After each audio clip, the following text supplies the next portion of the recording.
Seu em Gálatas, capítulo 4.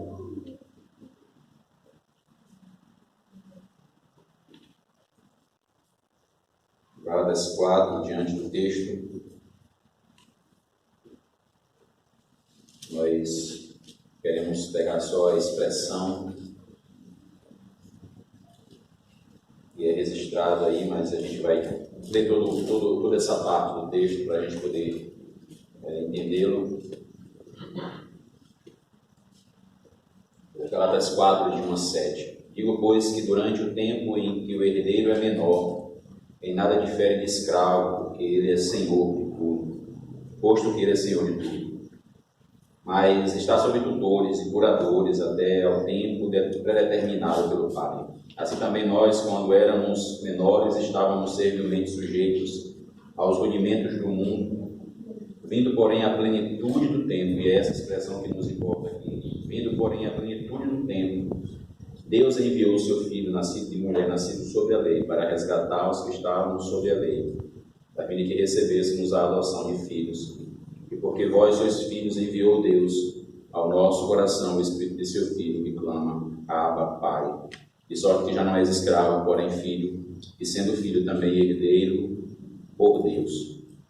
Nós vimos na semana passada, nós começamos a estudar sobre a história, né? E nós vamos dar ênfase esse mês, memorando aí a Reforma Protestante, 1517, então agora 503 anos, salve que me ajudem aí os matemáticos aí, dessa história, então 1517, 31 de outubro de 1517, quando foi deflagrada ali a Reforma Protestante. E aí então, agora esse ano completando assim, essa memória de 503 anos da Reforma, daquele momento. Mas aí a gente avaliou e começou a avaliar na semana passada, um pouco além, nós não estamos olhando somente a época da Reforma, mas até chegar à Reforma. E aí a gente viu, muito acerca desses povos, e eu queria voltar a eles novamente hoje e tentar apontar e ver diante deles algumas realidades e contribuições, porque, irmãos, nada é por acaso, tudo está debaixo de um plano e de um propósito divino, tudo está debaixo de um projeto soberano de Deus. Então, o que a gente menos imaginar, os governos, as nações, as épocas, todas elas estão debaixo do governo. E aí, voltando aos povos, aquilo que nós vimos semana passada, acerca da contribuição deles, retornamos aqui aos romanos. No surgimento do cristianismo, os romanos eles eram considerados os senhores do mundo. Então, essa era uma expressão para eles naquele momento. Eles eram considerados os senhores do mundo. Eles dominavam as regiões que estavam em ascendente progresso. Então, toda área que tivesse em progresso, ela pertencia aos romanos. Então, isso vai dar para eles um destaque muito grande, isso vai dar para eles um poderio muito grande. E aí, eles como senhores daquele mundo, e aí eu estou me referindo à terra até então conhecida, é bom que a gente ressalte isso. Você vai tendo conhecimento das terras durante os anos que vão se passando, e aí, naquele momento, o tempo, a terra conhecida até então, eles são os senhores daquele mundo. Então, os senhores da terra até então conhecida. O domínio romano, ele incluía todo o território que seria alcançado pelo cristianismo até os 3 primeiros séculos. Veja que coisa interessante. Então, 100, 200, até 299, que é o terceiro século, final do terceiro século, todo aquele território que seria alcançado pelo Evangelho, ele está sob o domínio de Roma. Eles estão debaixo dessa coroa, desse poder. Por volta de 50, depois de Cristo, e 20 anos após a ressurreição, trabalhando com a ideia da ressurreição em 30, tá? E aí há uma discussão que o relógio ele não seja exato, o calendário ele não seja exato, então há uma discussão de Cristo ter nascido até 6 antes dele. Então, Há uma discussão aí de Cristo ter nascido 6 antes daquilo que começaram a marcar 0. E aí eu prefiro ficar com uma data de 3 antes dele, porque você ficaria no equilíbrio, né? Nem o 0 em si, o que muitos já descartam, né? Por conta de um histórico ali de reis, de imperadores. Então trabalharia aí até 6 antes dele. Então ele possivelmente morreu em 30, pegando a data de 3, né? Tendo ele 33 anos. E aí então você vai ter essa base agora de mais 20 anos da sua ressurreição. Em 50, o Império Romano ele abrangia a Europa ao sul do Rio Reno. E o Rio Reno ele é um rio, um dos mais extensos, ele tem 1.233 quilômetros de fluxo de água. E naquele momento ali, ele atravessa a Europa de sul a norte, ele vai cortar toda aquela região, e ele vai ser então um divisor, literalmente, de águas, né, mas de terra no sentido, porque ele vai trazer a diferenciação, né, a separação de reinos. E aí o governo romano está destrinchando toda aquela área europeia. Então toda aquela área, a gente viu um mapa semana passada, né? A gente viu alguns mapas, né, mostrando um pouco dessa dimensão daquele império, né, de onde ele vai, a abrangência, né? E aí não só na Palestina, né, tão pequeno ali no centro palestino ali, mas pegando uma imensidão de território, tá? E aí ele vai constituir, né, o Rio Reno vai constituir uma fronteira para o Império, né, Romano. Os romanos eles dominaram não somente pela força, mas é descrito pelo historiador Robert Nichols, que é o que eu estou usando, né, e me baseando nele, como também no Caris, dois historiadores que nós adotamos, e eles são muito precisos nos seus relatórios. Eles apresentam essa realidade, e aí Nichols vai dizer que eles governavam não só pela força, mas de modo efetivo e inteligente, elevando o nível da população que por eles era dominada. Então, eles eram senhores do mundo. E aí, então, esse domínio desses senhores do mundo não era só pela força que eles detinham, não é pela força que eles empregavam, mas é pela sabedoria e pelo efetivo administrar deles. E aí, então, eles se tornam úteis instrumentos de Deus no preparo do mundo para o advento. Essa palavra advento significa a chegada, né? A chegada do cristianismo. Então, lembra que nós falamos isso, né? Quando é que a igreja surge? Então, historicamente, a igreja vai surgir no Éden. Então, a gente vai vir essa ideia, né? Essa figura de linguagem. A igreja ali, ela vai vir constituir nação no Egito com o povo de Israel. Então, ela vira nação. A igreja veterotestamentária, né? A igreja do Velho Testamento, ela é nação de Israel, mas ela passou por famílias, ela passou pelo período patriarcal, ela chega ao estado de nação, e aí então ela vai agora ser transformada na nova dispensação, na nova administração da aliança. Ela é chamada de cristianismo. É bom que se grave isso, né? Não são duas alianças, Deus não fez duas alianças, Deus colocou uma aliança apenas. E essa aliança é administrada em 2 frentes. A antiga aliança até Cristo, a nova aliança a partir de Cristo. E aí, dado específico, a partir daquele momento ali, quando ele estabelece, alguns vão marcar a data da ceia, quando ele estabelece agora a nova aliança do meu sangue. Então, alguns vão pegar aquela data ali, aquela marca, e vão dizer, até ali é a antiga aliança, a partir dali, agora a nova aliança. Tá? A mesma aliança, mas por que antiga e nova? A antiga forma da administração, a nova forma da administração, mas é a mesma aliança, tá? Não sei se vocês estudaram aliança aí, ou quanto tempo tem que vocês estudaram, então tente aí trazer à memória essa questão da aliança. Então, porque nós somos aliancistas, né? Um termo presbiteriano, nós somos pactualistas, né? Vocês ouvem bem esses termos, o que é que ele significa? Deus fez um pacto com o seu povo. Deus fez uma aliança com o seu povo. E essa aliança tem 2 administrações, a antiga e a nova administração da mesma aliança. Tá? Não é outra aliança, é a mesma aliança. Agora, na antiga aliança, você vai ter as administrações, né, que apontavam para Cristo. E agora, na nova aliança, você tem o cumprimento da antiga aliança, das promessas da antiga aliança, e Cristo agora revelando e descortinando para nós como tudo aquilo apontava para ele. Tá? Aí então você vai ter essa realidade do advento do cristianismo. Então Deus usa os romanos, eles são instrumentos nas mãos de Deus naquele momento, tá? E aí, em sua forte vigilância e sábia administração, as viagens vão se tornar fáceis.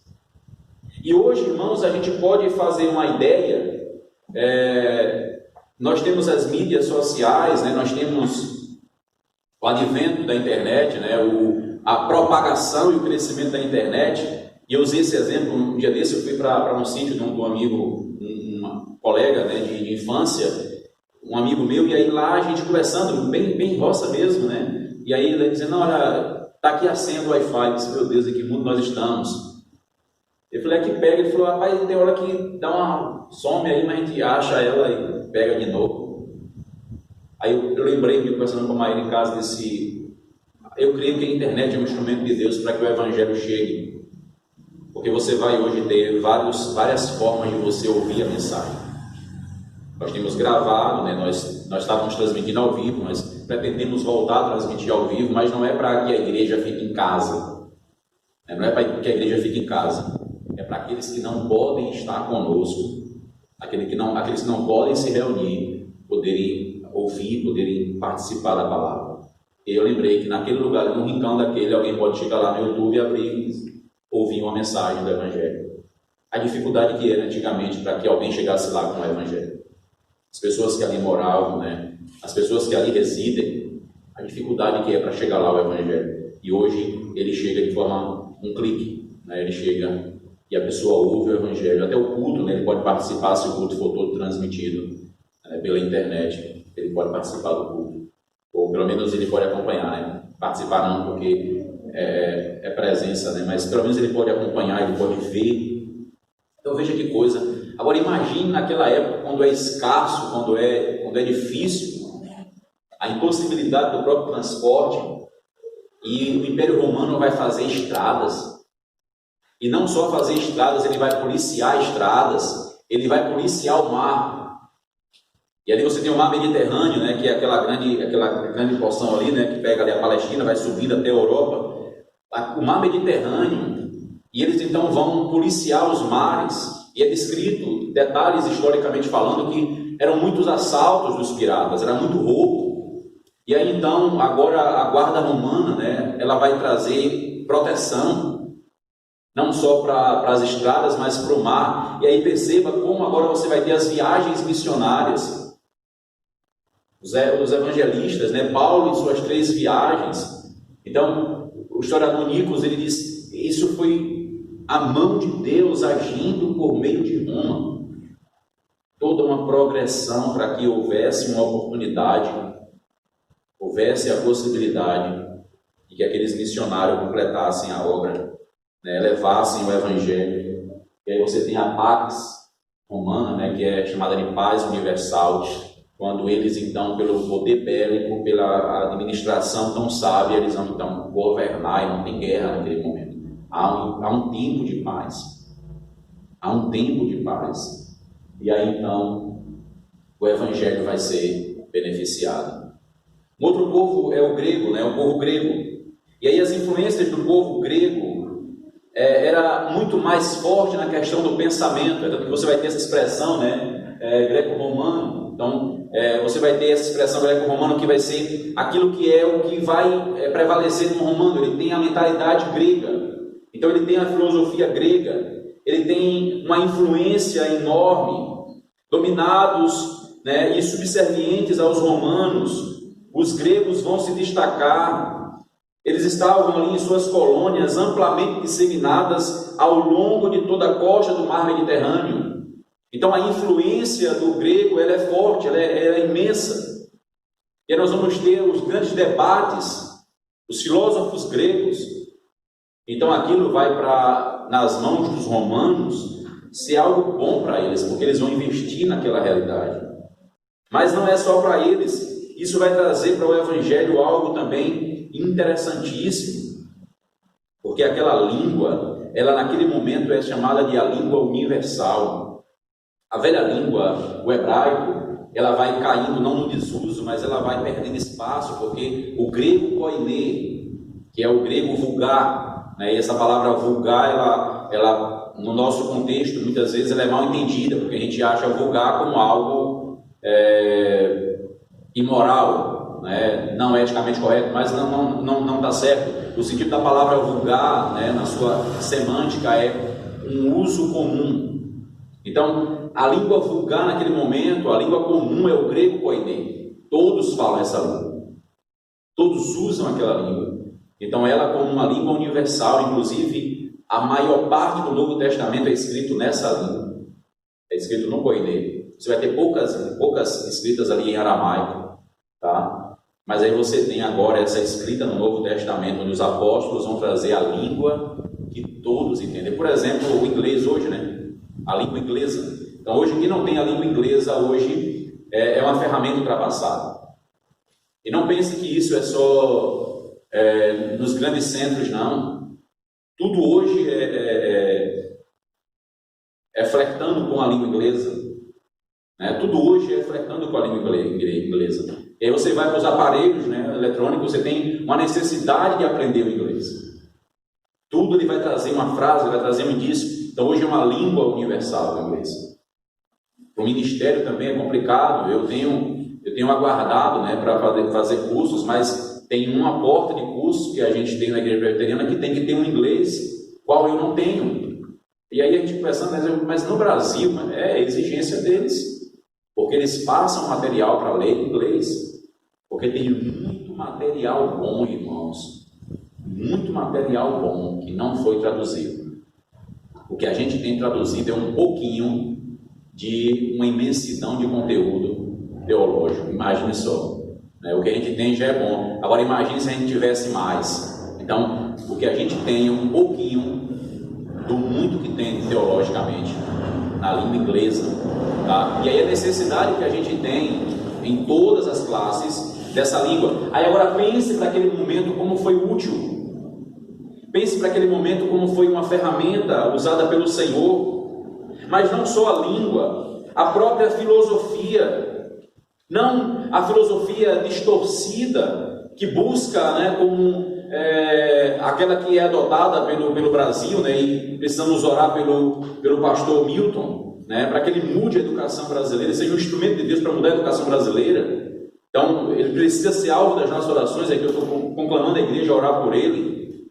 Essa filosofia da educação brasileira, ela é ateia, ela é doentia, ela segue filósofos ateus, ela segue o Foucault, um homossexual, um homem depravado, que na sua filosofia ele contraiu AIDS, né? Ele dizia assim, ele vai contaminar o máximo que ele puder de pessoas. Ora, um pensador, um homem que era referencial para muita gente, e pelo Brasil ovacionado, né? O Friedrich Nietzsche, o homem que criou a história, Deus está morto, o homem que matou Deus, é o destaque nas nossas faculdades, na filosofia brasileira. Então, infelizmente, irmão, nós temos, não estou pegando essa podridão, eu estou dizendo o trato que Deus deu ao homem na sabedoria, Sócrates, Platão, Aristóteles, aquilo que cabia na pergunta, na concepção. E aí você tem naquele momento, que não é de hoje esses questionamentos, você tem naquele momento discussões sobre a origem e o significado das coisas. Então ali, antes de Cristo até, você já tem eles debatendo essas coisas. Você já tem filósofos dizendo, não é possível, a gente vem de alguma força maior. A criação vem de alguma força maior, ele não pode ter surgido do nada. Como pode um mecanismo tão sábio desse? Tem que ser de alguém tão sábio. A gente sabe de quem. Mas que ele, se não saiba, mas a sua pressuposição e o seu ensino joga no coração do estudante, há alguém que fez isso. E de repente você chega e diz, eu sei quem foi que fez. Eu sei quem foi que fez. Está aqui quem criou todas essas coisas. E aí você tem perguntas naquele momento, discussões da existência de Deus, da existência do homem, o bem, o mal, entre outros. E aqui eu cito Nicolas novamente, os gregos levam o povo a pensar. Os gregos levam o povo a pensar. E é o que nós precisamos fazer. Nós precisamos voltar ao estudo, nós precisamos voltar às abordagens que precisam ser de aprendizado. E aí nós temos como ministros, né, e me refiro agora realmente aos docentes, nós temos uma necessidade que aí os grandes reformadores eles abordavam, e na época dos reformadores você não tem escola, como nós temos hoje, a escola é para uma gama, é para um grupo tão seleto. E ali então a igreja vai trazer escola para todo mundo, para que o povo aprenda a ler, para ler a Bíblia. É daí que vai se criar a escola dominical, que até então ela não é bíblica. Ela era escola somente para ensinar as bases curriculares normais, para que o pobre consiga ler, para poder ler a Bíblia. Depois ela vai se desdobrar e ela vai pegar essa roupagem, escola bíblica, mas ela não era escola bíblica, ela era só uma escola dominical, que aos domingos a igreja oportunizava para aos seus membros o estudo. E ali você vai ter o que como premissa? E aí há um destaque nisso, né? A nossa forma de falar. E nós, irmãos, precisamos estudar cada vez mais. Não é só os adolescentes, as crianças que estão aí tentando progredir, né? Tentando encontrar um rumo. Não é só os comerciantes que precisam estar estudando para ver qual é o momento, o que é que precisa mudar, qual é a estratégia a se usar para ganhar um cliente ou para aumentar o seu lucro. Os ministros não podem ficar para trás. Eu tenho uma máxima que uma igreja medíocre é fascinante e excelente para qualquer pastor picareta. Eu digo para os irmãos o seguinte: se vocês leem a Bíblia uma vez por ano, eu tenho a obrigação de ler mais que vocês. Então vocês vão ter que me forçar a ler mais. Então se vocês não leem a Bíblia uma vez por ano, então se eu ler uma vez eu estou no lucro. Então eu estou à frente de vocês. Mas se vocês só leem o Novo Testamento, então se eu ler o Novo Testamento e mais 2 livros do Antigo, eu estou no lucro. Então a igreja medíocre ela vai ser um prato cheio para aquele que não quer, não foi chamado, né? Ele é um picareta. Porque nós precisamos, irmãos, estar sempre à frente para poder ensinar, estar sempre à frente para poder trazer a mensagem e até a própria linguagem. E nos nossos centros críticos, né? Na nossa mesa, volta e meia, você fala a palavra difícil demais ali. Eu digo, mas eu normalmente, sempre que eu tento falar uma palavra que eu faço ideia que a igreja não vai entender, eu uso um sinônimo. Quem está acompanhando, ele consegue entender, ele consegue ouvir. E eu conversei uma vez com o presbítero e disse, não, eu percebo que você faz isso mesmo. O senhor, quando fala uma palavra, eu sempre percebo que sempre há uma alternativa, né? Ou significa que, ou seja, então sempre há uma explicação. Por que isso, irmãos? Porque nós não podemos ficar parados no conhecimento. Nós não podemos ficar parados no conhecimento, mas eu também não posso chegar com a teologia em um nível que você não venha entender. Eu preciso ter sabedoria para eu sentar com você e tentar fazer você levantar também. Eu não posso ficar sentado com você e passar a vida inteira sentado. Nós temos que subir a escada, e a gente vai ter que puxar, e vai ter que trazer. É que nem a educação não é assim, na escola normal, você vem a cada ano desenvolvendo. A mesma coisa deve ser na igreja. A mesma coisa, nós não podemos ficar parados. Mas eu não posso chegar de vez e trazer uma carga semântica. Os gregos fazem o povo pensar. Pense, meu filho. Pense, bota a cuca para funcionar. E o que está faltando, né? E hoje com esse negócio de smartphone aí, de tablet, acabou o pensamento. Essa geração dessas crianças vai ser uma geração bem prejudicada. Pode ter certeza, vai ser bem prejudicada. Os pedagogos, né, que os pais pagavam aos pedagogos para ensinarem os filhos. Sim, já crescer naquela questão mesmo da indagação, da fala, da retórica, né, de aprender a conversar, a debater. Então tinha essa preocupação deles mesmo de criar os filhos já ali com o pedagogo para acompanhar, né, para acompanhar a educação dos filhos, para que eles chegassem na fase adulta e chegar naqueles grandes discursos, né, para ter os debates. Você ouve Paulo dizer, ele aprendeu aos pés de quem? Gamaliel, era um destaque, era um fenômeno, alguém estudar ao pé de Gamaliel. Então, você tinha aqueles que estavam no destaque. Então, naquela época, irmãos, quando o cristianismo aparece, e aqui eu estou tratando com a mudança da aliança, aquilo é para pensar. Aí, de repente, você está lá, você já está na discussão e alguém diz, Deus criou. Peraí, Deus criou? Como assim? Eu estava até perguntando isso. Quem criou alguma coisa, de repente você vem e me diz que Deus criou? Cadê? Onde é que está isso? Então agora ele vai mostrar onde é que está essa verdade. O bem e o mal? Não, mas como assim o bem e o mal? Aí ele vai agora mostrar o bem e o mal. Eu percebo que é uma ferramenta de Deus, a época em que você tem os gregos dominando ali no pensamento. O pensamento dominante da época, a influência pelo crescimento intelectual, o movimento intelectual. E aí então, o uso da língua, o uso da retórica, os discursos, começa então a escrever-se. Aí você pega e lê os textos de Paulo, você diz, rapaz, que sabedoria. Que sabedoria. Deus usou aquele que estava aos pés de Gamaliel, e lá atrás nem imaginava o que aquilo lhe significaria.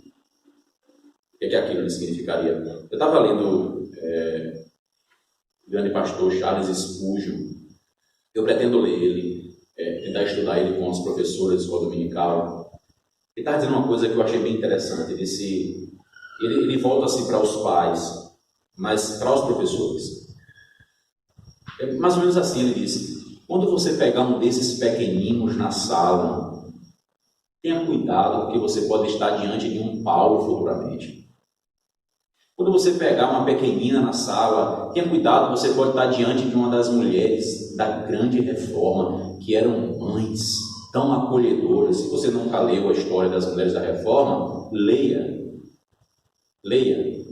As Grandes Mulheres da Reforma, um livro que eu poderia indicar para vocês, mulheres, como elas abnegavam a vida, como elas negavam tudo para poder servir. As casas eram praticamente grandes pousadas, onde não se tinha nem recurso direito, mas se era um irmão, era bem-vindo e o Senhor iria multiplicar. Então vocês que estão ensinando as crianças, nós não sabemos quem eles serão amanhã, nós não sabemos como Deus irá usá-los amanhã, e o Senhor pode usá-los em áreas que a gente não faz nem ideia, tão grandiosas, né? Eu lembro-me que já falecida, né, uma professora de escola dominical, ela me viu chegar do seminário e disse: foi meu aluno. Eu fiquei feliz, né, por ela ter aquele sentimento, né, e assim, eu creio que para ela, né, aquela ideia, ele foi meu aluno, né, estava conversando com Maíra, né, o pastor Timóteo, né, que está na igreja da Bahia, é auxiliar na igreja da Bahia em Salvador, foi aluno de Maíra, né, escola dominical em Jacobina. Você parar e dizer assim: poxa, foi meu aluno. Deus me usou para contribuir. Então a gente precisa entender isso, a gente precisa, não por causa do que vai ser, né, nesse sentido de que vai ter meu nome, eu vou ter ajudado alguém, eu não sei quem está diante do ensino. Os gregos levam a questionem, perguntem, aprendam, busquem mais, meditem mais, Então, uma contribuição, irmãos, que nós não fazemos ideia, mas estava nas mãos de Deus, esse grande movimento intelectual. Estava nas mãos de Deus. O Senhor usaria aquele momento para fazer com que saísse dali aqueles homens, aqueles indagadores, aqueles questionadores daquilo que é coerente, tá? Não por indagar, não questionar por questionar. E o terceiro povo, né, é a origem, né, o povo judeu, o povo hebreu. Eles foram os mordomos da verdadeira religião, e eu cito novamente Nicolas aqui. Então eles são os mordomos da verdadeira religião. Então o Senhor vai chamar os hebreus, né, vai vir de Heber, depois vai ter esse nome de hebreus lá atrás, né, nos filhos de Caim. Aí você vai ter os filhos de Noé, aí você vai ter esse segmento, aí você vai ter Heber, então você vai ter ali o nome hebreu, Aí vai vir de um lugar chamado Jebus, vai mudar para Jerusalém. Então você vai tendo todo o destrinchar, todo o desenrolar e a fixação do projeto divino em um povo tão pequeno, um povo tão singular, descrito como um povo fraco, mas o Senhor quis escolher a eles. O Senhor escolheu os hebreus, e é sinônimo, judeu. O Senhor escolheu a eles para que fossem os mordomos da verdadeira religião. Receberam a revelação especial de Deus. O Antigo Testamento é escrito em hebraico. Então eles vão escrever, a maior parte do cano das Escrituras na língua deles. Ela vai abarcar todas as épocas, as gerações. A mesma aliança em uma anterior administração. Recebem a soberana vontade de Deus. Eles se tornam um reino teocrático. Em teocracia é Deus estabelecendo as leis, no sentido de a regra. Então, ali você vai ter então a morte para quem a punição dessa forma, a punição daquela forma. Você diz, que absurdo, crueldade. Não, é teocracia. Deus estabelecendo o governo, Deus ditando as leis, e os reis precisam cumprir a lei de Deus. Na nação judaica, você quer vir para essa nação? Quero. O pacto é esse. O pacto é esse. Se você quiser se tornar um judeu, o pacto é esse. Aí era circuncidado, o macho, só o homem era circuncidado, até porque não tinha como ser uma circuncisão feminina. Então o macho era circuncidado, então ele representava a casa. Então a esposa, aquela descrição do segmento da lei, como é que Israel deveria viver, tudo orientado e determinado por Deus. O Estado teocrático acaba.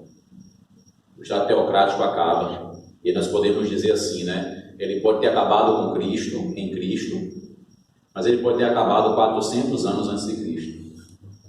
Porque você vai ter um silêncio do Antigo Testamento até Cristo, de 400 anos. De Malaquias a João Batista são 400 anos de silêncio. Não tem profeta falando, você não tem Deus se revelando ao povo de nenhuma forma. Não tem mais rei em Israel. Claro, não tem reis, mas eles estão sempre subjugados agora aos impérios e aí depois a Roma. Aí você tem então essa questão, como a gente leu no texto, a plenitude dos tempos. Chegando à plenitude dos tempos. Que plenitude é essa? O dia que foi marcado na eternidade para que Cristo chegasse. Então, ele não veio à toa, não foi um plano de José e Maria, não foi um plano dos descendentes de Judá, dos descendentes de Davi. Foi um plano eterno, foi um plano celestial, um plano divino. E quando chegou o dia próprio, Cristo chega, e aí os judeus, eles foram uma bênção para todos os povos. Eles prepararam o berço para o cristianismo. Então eles prepararam tudo. Eles estavam ali ornamentando. Eles estavam ali colocando as pedras de um caminho, as placas. É assim que você lê Gênesis a Malaquias. Uma estrutura, uma progressividade daquilo que Deus está fazendo para que a salvação pudesse ser propagada e conhecida. Então, eles estão preparando o caminho, eles estão caminhando nessa direção. A vida religiosa foi antecipadamente preparada para a chegada de Jesus Cristo, aquilo que é descrito como a plenitude dos tempos. Abra, por favor, Isaías 40. Apenas um dos textos, e vários textos que nós poderíamos recorrer. Eu peço que alguém leia, por favor, bem alto, de 3 a 5, Isaías 40. Você clama no deserto, preparai o caminho do Senhor, endireitai no erro, vereda a nosso Deus. Todo vale será aterrado, e nivelados, todos os montes e outeiros, porque tortuoso será edificado, e os lugares esclavosos afanados. A glória do Senhor se manifestará, e toda a carne haverá, pois a boca do Senhor o diz. Agora veja esse texto sendo citado pelo Dr. Lucas. Lucas 3, de 1 a 6. No 15º ano do reinado de Tibério César, sendo Pôncio Pilatos governador da Judéia, Herodes tetrarca da Galileia, seu irmão Filipe, tetrarca da região da Itureia, e Tracônites e Lisânias, tetrarca de Abilene, sendo sumos sacerdotes Anás e Caifás, veio a palavra de Deus a João, filho de Zacarias, no deserto. Ele percorreu toda a circunvizinhança do Jordão, pregando o batismo de arrependimento para a remissão de pecados, conforme está escrito no livro das palavras do profeta Isaías.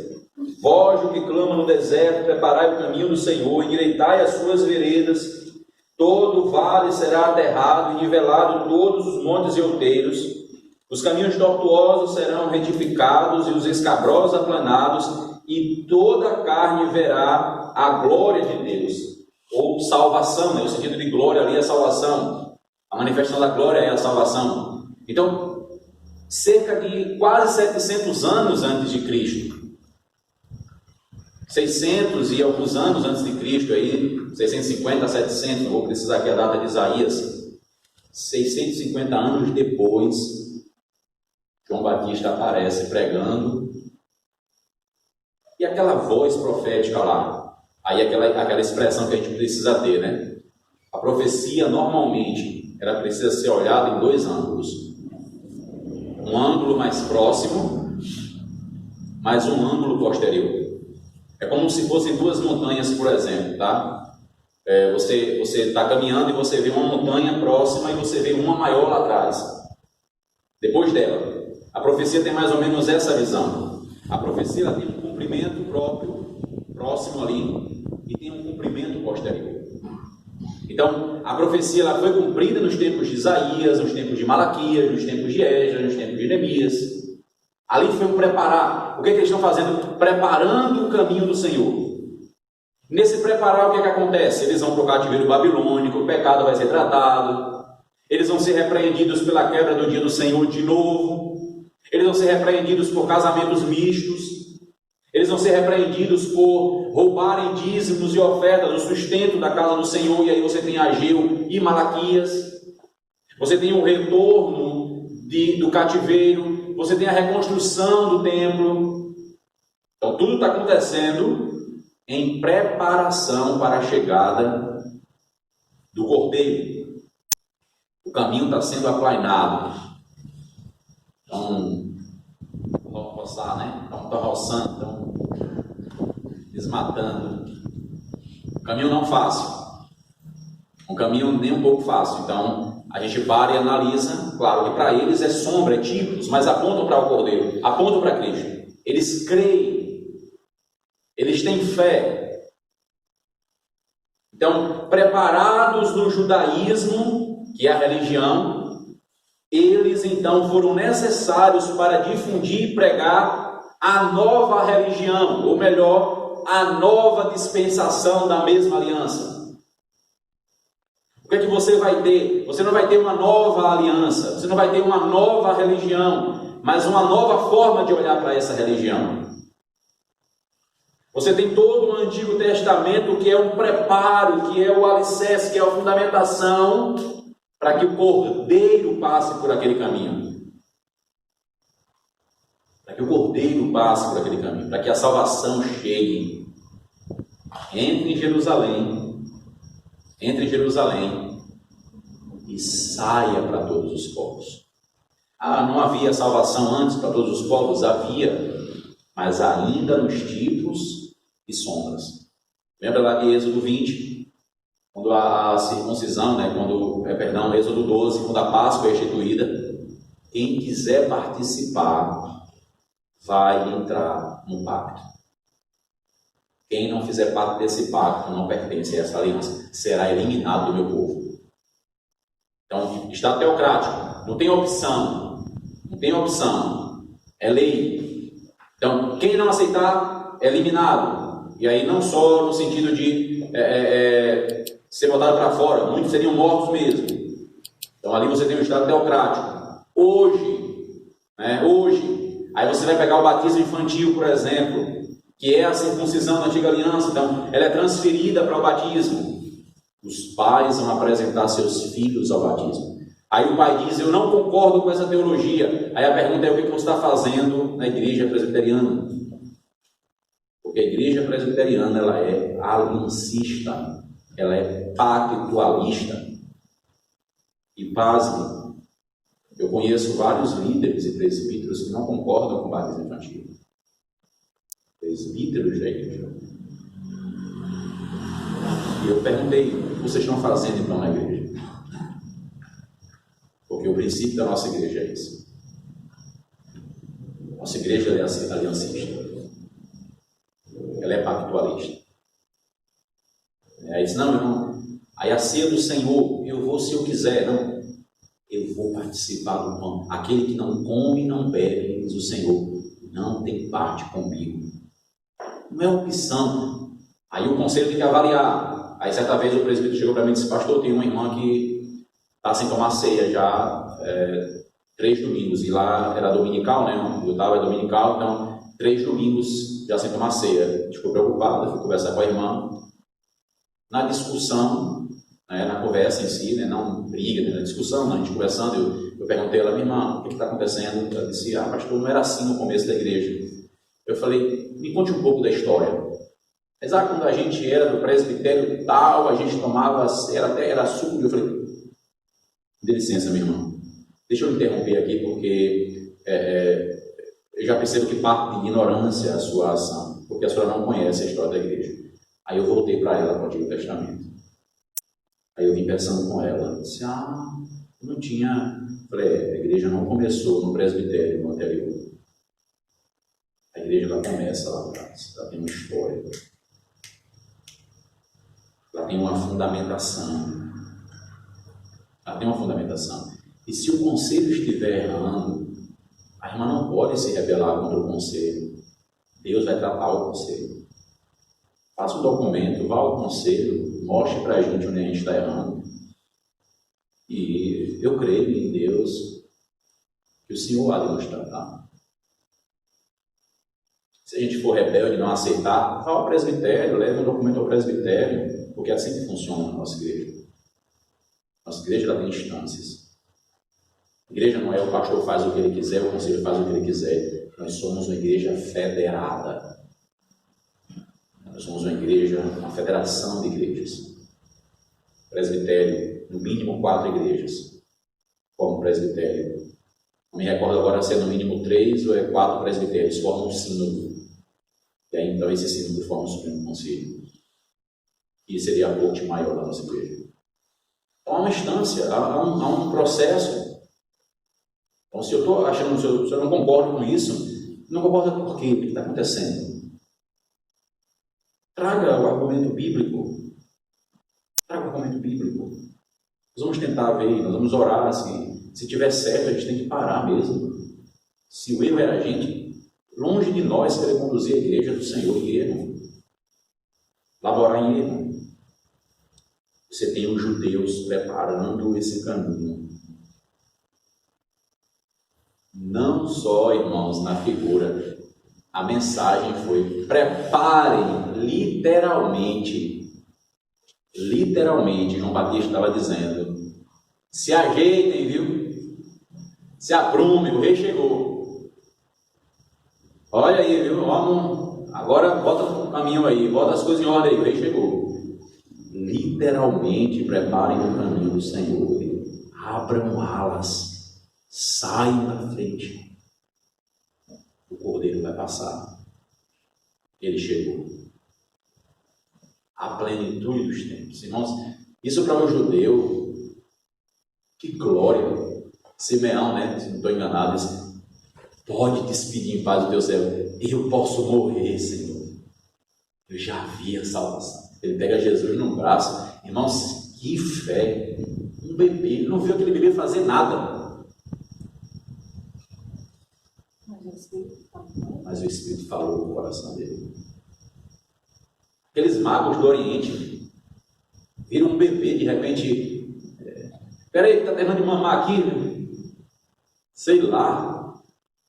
Aí se curvam, dizem, é o nosso rei. Que fé.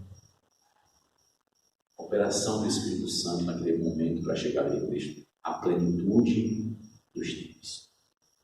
O rei chegou. Aí você tem, irmãos, nesse contexto, tá? E aqui rapidamente eu vou passar por algumas questões. As condições religiosas. Tá? As condições religiosas. César Augusto, aí, acho que eu estava com fome, aí eu corri o César. César Augusto ele estabeleceu a religião do Estado. Então ele vai liberar um certo sentido, mas ele não vai prejudicar o cristianismo, ele não deixa os judeus em paz. Mas quando Cristo chega uma seita. Mais uma, não era assim que o cristianismo era chamado de seita? A seita do Nazareno, ou a seita do caminho, porque Jesus Cristo disse isso lá atrás, né? Eu sou o caminho. Então, são aqueles que são do caminho. Era assim também conhecido lá. Veneração de imagens e estátuas de imperadores. Então agora ele vai estabelecer isso. Por mais que ele não mexa com os judeus em certo sentido, ele vai cobrar dos súditos romanos, ele vai cobrar do império que venere imperadores. Aquilo foi um absurdo naquele momento, porque era algo que não era tão comum. Por mais que adorassem deuses criados, tá? Por mais que adorassem alguma criação de Deus. Mas adorar homem, aí eles colocam as imagens, as estátuas deles. Os imperadores. O Estado então é endeusado. Você tem ali um regime totalitário. Então, uma espécie de comunismo antes dele, né? Essa denominação comunista aqui mais na frente, né? Fazer um Estado totalitário. Cultos primitivos tomaram vitalidade considerável. Então, aquilo que se fazia no paganismo ganha força. Mas você não mexe com o judeu. Eles são guardados, eles são preservados. O cristianismo vai ser perseguido. Aí você tem algumas realidades religiosas ainda. O ofismo, aqui é grego, né? Ofica. Um conjunto de crenças e práticas religiosas originárias do mundo grego-helenista, bem como pelos Tácios, associada com a literatura atribuída ao poeta mítico Orfeu. Desceu ao inferno e depois voltou. Então eles vão dizer isso aí, você vai ter toda uma espécie de misticismo. Ou então uma veneração. Aquilo está em máxima naquele momento. Então, o que é que acontece? O evangelho está combatendo o que naquele momento? O cristianismo está encontrando o que? Qual é a religião que está imperando? O que é que eles escutam nas ruas de Jerusalém? Porque o império é romano. Então você vai ter toda essa aberração, toda essa situação. Frígia, culto da mãe dos deuses, ou mãe terra, ou Diates, deus sol. Então você tem, né, são figuras aí mais ou menos míticas lá deles. Então é tudo que está acontecendo naquele momento. Achei interessante hoje, né? Ainda estou procurando um local próprio para poder lidar com os cabelos que na restam. Aí um senhor está lá, aí tinha um outro senhor e disse, olha, é filho de macumbeiro.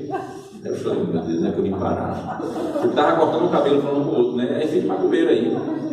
Agora essas besteiras não prestam não pega não. Pega, falando, não pega nada, pega nos fracos. Mas é a religião.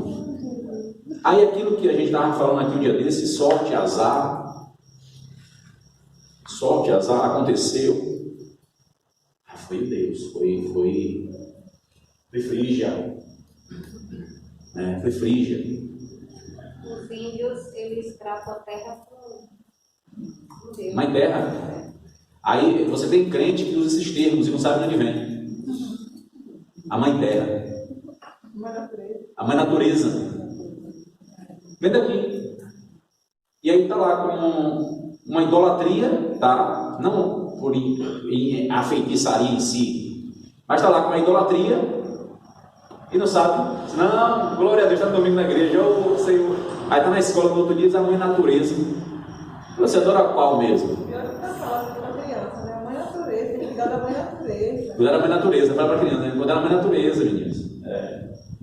Pastor, a gente fez uma viagem com o menino que a gente ensinava, pelo programa do governo federal, a gente levou em Salvador para ver os pontos turísticos de Salvador. E quem passa ali no distrito de Tororó tem um bocado de imagem. E ali é do candomblé mesmo, no distrito de Tororó, né? Aí uma pessoa, eu não fiquei abismada, não foi pela pessoa que procurou, foi pela pessoa que respondeu. A pessoa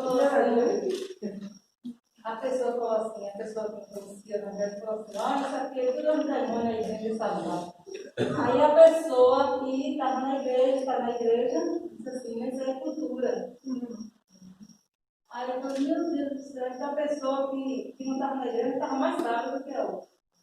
Ela disse, não, isso aí é cultura, a gente tem que respeitar, isso aí é cultura. Irmãos,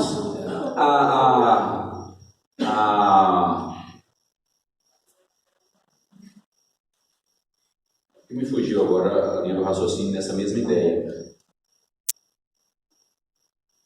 O espiritismo, ele tem o baixo e o alto espiritismo. E mediando o espiritismo você tem o catolicismo romano. O católico nunca vai aceitar isso. Mas as mesmas imagens dos santos na Igreja Católica são a imagem daqueles que são venerados no candomblé. São a mesma, mas é chamada de um baixo espiritismo. Lembra, eu acho que a máxima que você pode perceber isso é quando na lavagem do Bonfim, das escadarias, eu vi isso no jornal, eles abrindo assim, estava um padre, um pastor e um pai santo, e dizendo assim, não, essa é a figura da verdadeira religião, a união. E aí você tem aquilo que de fato é, entendeu? A gente aqui por vezes não percebe, nunca estudou do fato, mas um santo da Igreja Católica, ela tem um nome, Oxum, Ogum, sei lá, que é um santo, isso, mas que é um santo da Igreja Católica. Ele só muda o nome e a figura, mas ele é a mesma pessoa, a mesma imagem. Ou por vezes uma imagem descaracterizada, para não ficar tão na cara, entendeu? Aí você tem isso, é cultura, aí vem uma tradição católica romana, e vai para o baixo espiritismo, como eles chamam. O alto espiritismo seria o Allan Kardec, né? O kardecista, né? Então, ele é o alto espiritismo. Aí você vai ter o baixo espiritismo, seria o Umbanda. E o intermediário, você está ali na Igreja Católica Romana, né? Porque nós somos católicos. Nós não somos romanos. Né? E nós falamos sobre isso em um dos vídeos, né? Nós estudamos. Isso foi com os adolescentes. Né? Catolicismo quer dizer estar em todos os lugares. A Igreja do Senhor está em todos os lugares. Agora, romano é a doutrina. Nós não somos romanistas. Não somos romanistas. Não. Pastor, não tem muita relevância, mas é uma coisa minha mesmo, porque o senhor falou aí, como o senhor falou, muitas vezes as pessoas usam a linguagem, não sabe para onde ele de novo. Eu queria saber o peso disso ser dito, porque tem coisas que a gente fala também que é por não ser injetado na linguagem popular, que acaba, por exemplo, eu já encontrei pessoas que se dizem ateus e falam, Deus me livre. Então a gente. O hábito, né? O hábito, porque muitas vezes a gente fala assim, Nossa Senhora. No entanto, a gente não fala com o coração inclinado que Nossa Senhora que vai nos defender. Não é isso. Então, quer saber o peso. A gente tem que se policiar, procurar não usar esse tema. Peso espiritual nenhum. Peso espiritual nenhum. Palavra não tem poder. Se nós de palavra tem poder, você começa a fiar. Se for pentecostal, que inventou. Mas essa coisa, ele só vai ter poder quando se fala. Mas aí vem da teologia pentecostal. É crente, não é dizendo que não é crente não, tá? Pelo amor de Deus. Agora só segue uma teologia que é truncada, não tem base nenhuma bíblica para isso. É uma ideologia de homens, aí você tem o peso da palavra. Aí eu acredito que talvez pode ter um peso espiritual, porque pessoas que vão falar Nossa Senhora, quando ele tem no coração que Nossa Senhora de fato nos protege. Por assim dizer. Então, É da proteção da senhora lá, né? Então, assim, o peso em si, a gente tem que ter cuidado com isso, de espiritualizar palavras. Eu me lembro muito bem que tinha esse negócio, né? Lá ele, né? Diz, olha, lá nele tem uma úlcera aqui, não sei onde. Meu amigo, porque se disser aqui, né? Não tem uma úlcera aqui. Não tem aqui, não é lá nele. O que tem a ver? Eu estou tentando mostrar, dizer, olha, lá no rapaz estava aberto aqui, né? Lá nele estava aberto aqui. Eu sei que é lá nele, né? Mas muitas vezes as pessoas fazem isso por peso de achar que aquilo vai vir para ela. Isso aí vem de uma religiosidade, é que nem o digo Tororó. É que nem, isso aqui não vem de nada não, isso aqui não vem assim de nada não, gente. Isso aqui tem uma fundamentação, a cegueira espiritual. Por não conhecer o verdadeiro, vai fazer o quê? Vai adorar alguma coisa, vai criar alguma imagem. E é por isso, pastor, como você falou aí, de orar pelo pastor Milton, temos que orar mesmo. Porque isso infiltrou tanto na cabeça das crianças na escola, que é complicado. É complicado as nossas crianças nessa escola hoje aprendendo tudo isso com cultura. Cultura. Isis, deusa protetora dos mortos e deusa das crianças, é a senhora dos eventos mágicos e da natureza, Serapis. Deus curandeiro, que é o Serapis, né? Deus curandeiro, aqui seria a Isis. E muitas vezes a gente vê imagem, né, vê aquilo e acha que não tem fundo. Eu gostava. Tinha? Eu não lembro assim, não. Transformava lá e ajudava todo mundo. Ajudava todo mundo, né? Eu não sei se aquele filme. Tem um filme desenho. Moana. Não sei se Moana tem a ver, que ela se transforma, né? Você sai da água, parece um negócio desse. Ou não, é ela não, é o mago que sai. Não tem A avó dela Eu acabei não entendendo direito o desenho do Mário. Qual é a condição religiosa, irmãos? De um lado você recebe, de outro, outra influência, a cabeça do judeu naquele momento. Deus está sem falar há 400 anos. Você tem que bombardeio de todos os lados de imagens, esculturas, de misticismo, de cultos pagãos. Aqui você vai ter o judeu, lembra de Macabeus, tá? Os Macabeus existiram, eles estavam antes de Cristo, e ali na época dos Macabeus, eles fazem culto a mortos. Eles fazem oração por mortos. Tá? Judite mentiu, dizendo que era para salvar o povo judeu. Aí está lá, vira-se livro canônico, mas não está nas escrituras. São livros históricos, são relatos históricos, mas não são revelacionais. Não são revelacionais. É isso. Por que eles fazem o bezerro? Êxodo 33, 32, 33, 32. Por que eles fazem o bezerro? Do nada sai assim, vamos fazer um bezerro aqui. Não! Eles viram isso no Egito. E traz no coração deles. Eles trazem no coração deles. Quantos anos ali, né, de cultura, vendo aquilo? Quanto tempo? 400 anos ali dentro do Egito. Várias gerações vendo aquilo, né? Entendeu? E aquilo foi marcante para eles. Tá? Mas só que aí vem a tradição dos pais. E aí o alerta aqui, a gente volta para a educação brasileira. Pais, ensinem seus filhos. Pais, investiguem os livros de seus filhos. E encontrou coerência aberrante, vá na escola. Tá longe, tá no cidade, conversa fiada. Tá na nossa casa já. Smartphone, notebook, no quarto dos meus filhos, o que é que eles assistem? Está trancada essa porta por quê, rapazinho? Não, você já na sua casa você tranca a porta. Na minha casa não. A não ser que haja uma necessidade. A não ser que precise, né? Percebe como a gente traz a destruição, a gente traz, né, o mal sem perceber, e eles vão beber coisas que a gente nem imagina. É só uma figurinha. Repito, nada na questão mística. O que é que eles podem fazer? O Senhor diz nada, que é obra da imaginação da mente humana. Não existe. O homem criou, não existe.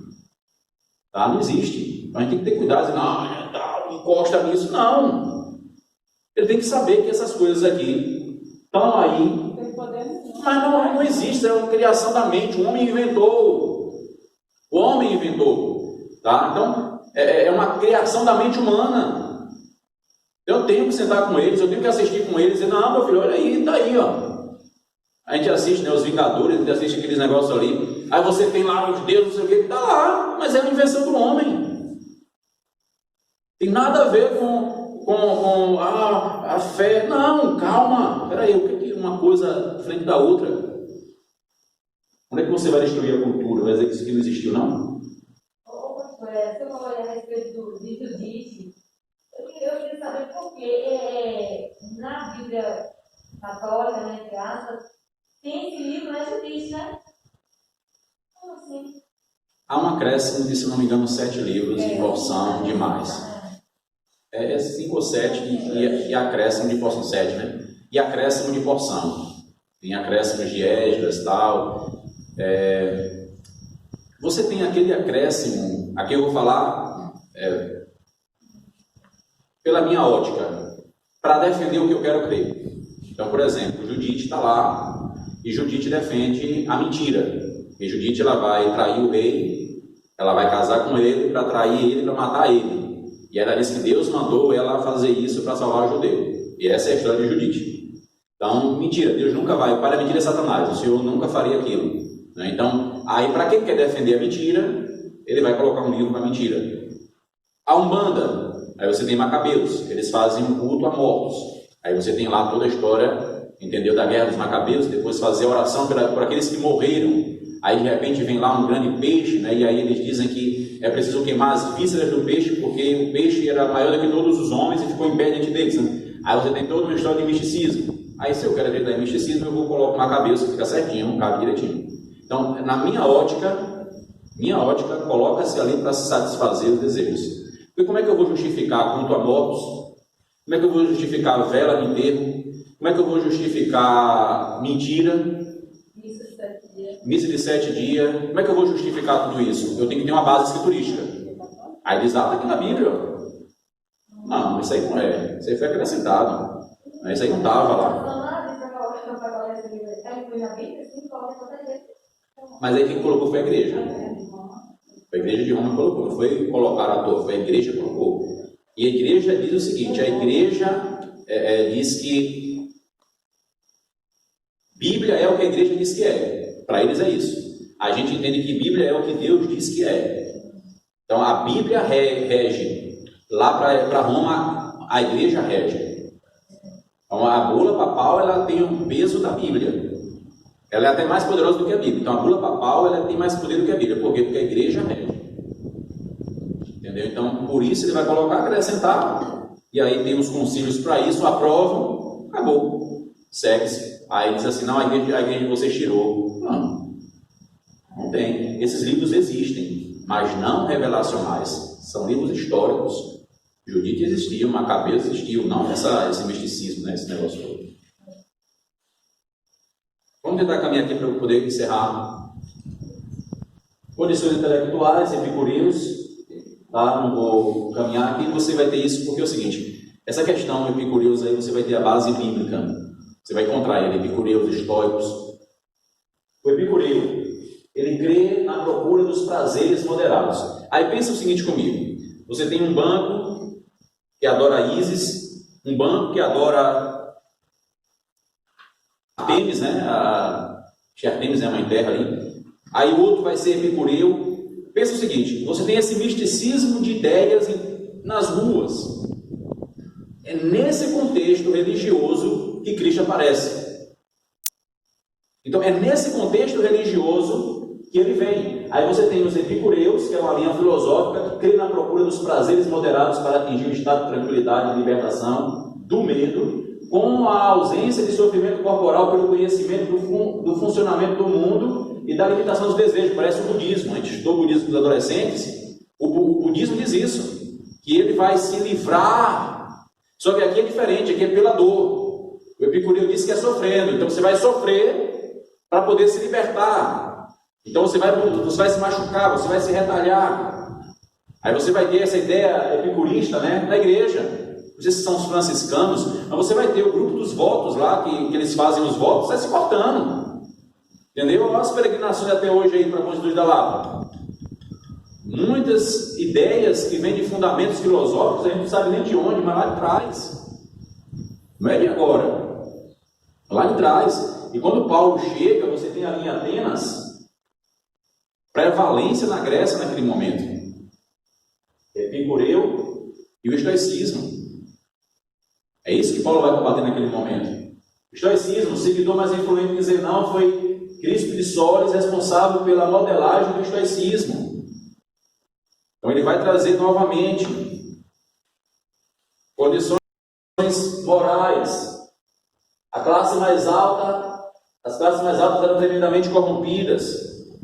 As classes média e baixa tinham uma vida virtuosa, com gestos de nobreza e de bondade, porém a época era decadente. O nível moral baixíssimo. Se você pega para estudar o governo romano, com todo destaque, com toda a administração, na sua maioria homossexual, quase a totalidade deles. Então você tem naquele momento, irmãos, a gente passa assim, nossa época é o fim do mundo. Poxa, vai, pega a história para tu ver. Pega a história para ver. No tempo em que Cristo chega, no tempo em que o Evangelho sai dos muros de Jerusalém, era tragédia também. Eram terríveis aberrações. Imagina um governo, um império onde a maioria é homossexual. O que você espera do restante dos seguidores? O que você espera dos seguidores? A gente nem tem, né? Mas a gente tinha, né? Um governo que flertava com isso, né? Um governo que segue o princípio marxista, né? Não somente diabólico. Karl Marx, ele é tão somente diabólico mesmo. Tá? Instrumento do diabo, servo do inferno. Aí você tem um governo que defende esse princípio marxista. O que é que você espera dele? Você vai ter isso aqui sempre. Prazeres. Procura de prazeres, procura de dor. Aí Cristo chega, nível moral baixíssimo. Qual é o sentimento? Cansaço e vazio. Lembra de uma expressão aqui? Lembra de uma expressão muito clara quando Cristo chega? As multidões o seguiram. Por que as multidões o seguiram? Porque eles achavam esperança. Eles estavam com sede. Veja como até a cultura o Senhor Deus estava conduzindo para esse momento. Mateus 11, né, 28. Vinde a mim todo que está cansado e sobrecarregado. Era essa a figura do povo naquele momento, não só do judeu. Aí você tem um bocado de gente gentílica vindo a Jesus, aquela mulher implorando, ele disse, eu não vim, senão para as ovelhas perdidas da casa de Israel. Não é bom tirar pão da boca dos filhos e dar para cachorros. Eu sei, Senhor, mas os cachorros comem das migalhas, eu preciso. Não há esperança. Não há esperança. E tu tens a esperança. Tu és a esperança. É o que está faltando, irmãos, creio eu, em nossos dias. As pessoas olharem para a igreja, olharem para as nossas vidas e perceberem Cristo em nós. Estudar a história, irmãos, não é só saber da história, não. É entender que nós fazemos parte dela. É entender que nós precisamos trazer transformação nas classes de aulas hoje. Confrontar uma diretora, um professor, um governo, irmãos. Confrontarmos filosofias. Estava conversando, não lembro se foi com o Júnior, foi com o irmão, dizendo assim, rapaz, se você pegar uma pessoa dessa que defende político até a morte, e cristã, e você dizer assim, meu irmão, ou Cristo ou a política, ele vai pensar duas vezes, espera aí. Que absurdo. Que absurdo. Isso aí é tranquilo. Se o povo deve defender a palavra, como defender os políticos. Sim. É visível isso. É possível ele pensar duas vezes. A gente senta com irmãos para conversar sobre a proposta marxista e diz, não, vocês estão iludidos. Vocês estão idolatrando um presidente. Eu digo assim, eu não tenho um bandido de estimação. Se ele errar, taca nele. Cadeia para ele. E mais do que cadeia, que ele pague o que ele roubou. Devolva com juros e correção. Não tenha um bandido de estimação. Agora, no princípio cristão, nós encontramos uma fala, pelo menos. A gente não está vendo muito na prática, não. Apesar de que, graças a Deus, você tem ali, você imaginar hoje 2 pastores presbiterianos no ministério, isso parece um sonho. Parece um sonho. E tem uma proposta, né, de um deles ir, ou um outro ir para o Supremo Tribunal. Eu sei que há muito mexendo por causa do presidente, creio eu. Mas eu também sei que há muita vontade de ser assim mesmo. A minha oração é Deus levantar o homem dele para governar o Brasil, né? Deixa ele ter porque é uma coisa da outra. Está sendo bombardeado. Mexer com a educação vai ser. A educação é a maior pasta de roubo, é a base de roubo. E não só do roubo, é a base da ideia. Se destruir a base da ideia, ele vai ter o que mais? Porque a escola não ensina, a escola milita. Faculdade não ensina, a faculdade forma militantes. Nossos filhos vão para lá e voltam ateus. Eles voltam lá para cá homossexuais. Espera aí. Foi para isso que nós investimos tanto? No sentido daquilo que cabe a gente, né? Então é a base, e aí de fato. Eu conheço uma parte do pastor. Quando ele se deparou com todas essas ideologias na faculdade, ele desistiu do curso. Eu pude ouvir um testemunho de uma irmã feminista. E eu batalhei, disse, não, era radicalismo e tal. E ela aí campanhou no 2º ano, ela disse assim, pastor, eu fui para um negócio desse e lá eu percebi o marxismo ou Cristo. Aí eu perguntei a ela, e aí, qual a opção? Ela disse, precisa dizer? Quase que eu digo, não precisa, mas pelo segmento dela eu vi que ela estava abrindo mão, porque acaba sendo uma lavagem cerebral de um jeito que muitos não acordam, viu, irmão? Muitos não acordam. Da faculdade, a lavagem cerebral que recebe. Essa família foram 2 irmãos. A irmã mudou totalmente. Abandonou o cristianismo. E o irmão, ele desistiu. Veja que ponto se chega. Veja que ponto se chega. Ele vai perder uma formação. Não, dizendo que, graças a Deus, é a melhor coisa que ele fez. Mas eu digo a que ponto se chega. Ele tem que parar de estudar. Né, porque ele está sendo confrontado diretamente com a fé. Porque o mundo odeia o Senhor. E hoje é qualquer curso, né? Qualquer curso que você vai fazer, tem Qualquer curso. ali. Agora tem os piores, né? Qualquer curso, mas tem os piores. Essa área de humanas, ela é boa, mas é ruim. excelente. Você lidar com, né, aprender sobre o ser humano, mas não na perspectiva que eles fazem. Né? Não é neutro, né? Não é um ensino, é uma formação militante. Irmãos, vamos parar aqui. E aí, quinta-feira que vem, a gente parte daqui, se Deus nos permitir. Tá certo? E Deus tem misericórdia de nós. E nos ajude como igreja hoje a inspirar, irmãos, a história do Evangelho na nossa cidade. O que é que a gente tem feito? O que é que você tem feito na sua família? O que é que você tem feito na sua rua, no seu bairro, no seu trabalho? Almas sedentas. Almas sedentas. Nós temos um povo cansado. Agora o problema, muitos deles estão dentro das igrejas. São crentes, mas não tem mais nenhuma esperança, porque aprenderam errado o cristianismo. Flertaram com muita coisa nesse mundo e hoje perderam as esperanças. É retornar à palavra. Retornar à palavra. Deus tem misericórdia de nós, irmãos. Alguma pergunta a mais ou alguma colocação que queiram fazer diante do que a gente trabalhou hoje? Vamos orar encerrando. Santo Deus e eterno Pai, louvado seja o teu nome, Senhor, para sempre. Obrigado por tua bondade, por tua graça, por tuas misericórdias. Obrigado, Senhor, pela vida da tua igreja, pela participação dos meus irmãos hoje, ó Deus, me ajudando também naquilo que eu precisava para o meu próprio crescimento. E também, ó Pai, o Senhor me use para juntos aprendermos, ó Deus, e olharmos, ó Pai, para a condução do Senhor sobre todas as coisas. E não acharmos, ó Deus, que as coisas são por acaso, que as coisas, ó Deus, elas vêm do nada. Mas entendermos, ó Pai, que há um plano, há um projeto divino, e hoje nós estamos caminhando para a parousia. Nós não caminhamos para a vinda de Cristo, nós caminhamos para o seu retorno. Mas ainda continuamos, ó Deus, a escrever, a mostrar essa história escrita pelo Senhor na eternidade. Por isso nos use como igreja do Senhor nesta cidade.